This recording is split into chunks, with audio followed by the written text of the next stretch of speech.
Hi நண்பா நண்பீஸ்.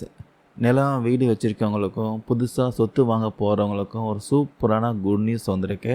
பொதுவாக ஒரு இடம் வாங்குகிறோம்னா விலங்க சான்று போட்டு பார்ப்போம். அதில் அந்த இடம் கைமாறின வரலாறு, அதாவது ஹிஸ்ட்ரி ஈஸியாக தெரிஞ்சுக்கலாம். ஆனால் பட்டா விஷயத்தில் அப்படி கிடையவே கிடையாது. கரண்ட்டாக யார் பெயரில் பட்டா இருக்கோ அதை மட்டும் தான் பார்க்க முடியும். ஆனால் இனிமேல் கவலைப்படாதீங்க, தமிழ்நாடு அரசு ஒரு புதிய அதிரடியான வசதியை கொண்டு வராங்க. அதுதான் பார்த்தீங்கன்னா பட்டா வரலாறு, பட்டா ஹிஸ்ட்ரி.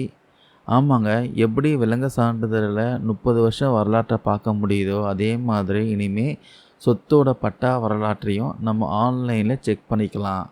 இதன் மூலமாக என்னெல்லாம் தெரிஞ்சுக்கலான்னா, இந்த நிலத்துக்கு முன்னாடி யார் பட்டா வச்சுருக்காங்க, எப்போ பட்டா பெயர் மாற்றம் நடந்துச்சு, எந்த அதிகாரியோட உத்தரவின்படி மாற்றம் செஞ்சாங்க, இது மாதிரி 2014ஆம் ஆண்டு வருஷத்துலேருந்து நடந்த எல்லா விபரத்தையும் நீங்கள் துல்லியமாக தெரிஞ்சுக்கலாம். இதனால் நிலம் மோஸ்ட்லி நடக்கிறது ரொம்பவே குறையும் எதிர்பார்ப்பு இருந்திருக்கு. இந்த திட்டம் அடுத்த ஒரு வாரத்தில் பார்த்தீங்கன்னா சோதனை முயற்சியாக ஒரு தாலுக்காவில் மட்டும் தொடங்க போகிறாங்க.